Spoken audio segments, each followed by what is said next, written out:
Hey, I'm Gareth from Park Cameras, and today we're going to be looking at two new Canon lenses, the 7200 f2.8 LIS Mark III and the 7200 f4 LIS Mark II. Now, these are upgrades to really nice lenses already, so let's have a look at what's new.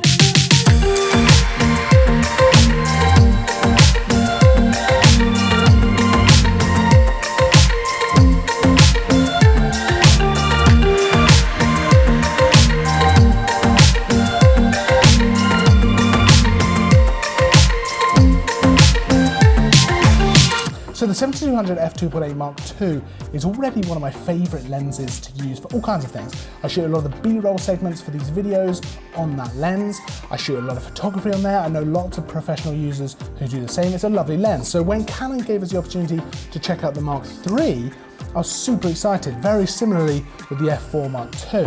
Now it's important to mention that these are both pre-production models, so we can't show you any images from the lenses, but we can certainly go through some of the differences. So starting with the f2.8 Mark III, it's actually very similar to the old model. It looks very similar in terms of design, still got that 2.8 aperture right the way through the zoom range.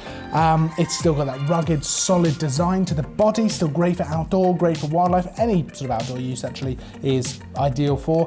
Where it has changed is in the coating. So it's got the Canon Air Sphere coating, which really helps with image quality, particularly things like ghosting or flaring. It's going to massively improve that. Plus, both lenses have also got a fluorine coating on the front and rear elements to make it smudge resistant and help with things like fingerprints and just general grime and things like that.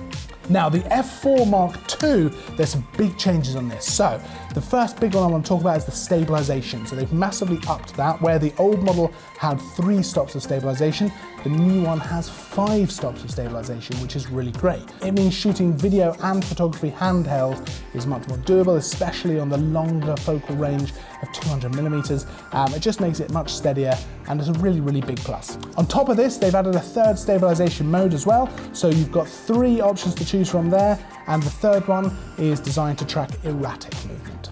The lens itself is pretty similar to the old model, but they've updated the zoom and the focus ring. So the focus ring in particular is quite a bit wider than on the old model, and that does make it easier for manual focusing. It also just feels really nice. There's something about it, it's not too damp, not too loose. It just feels nice to turn, which is a nice thing to have in there, but the extra width does really help with manual focusing. Speaking of focusing, they've also changed the minimum focusing distance to make it closer. So on the old model, it was 1.2 meters.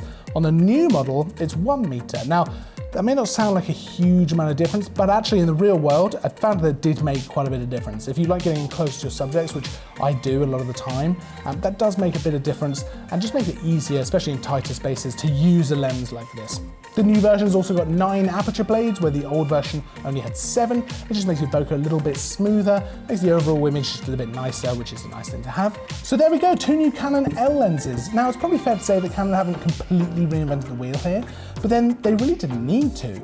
The old lenses were already really nice lenses, and they were used by lots of pro users for all kinds of different things. I know I use the 2.8 all the time for B-roll video and for photography and all kinds of different things, and they've added in some really nice upgrades here, especially on the f4. So if you have any questions about either lens, pop it down in the comments below and we'll get back to you as soon as we can. If you liked the video, make sure to hit the like button, make sure to subscribe for more content. I'll see you in the next video, and as always, thanks for watching.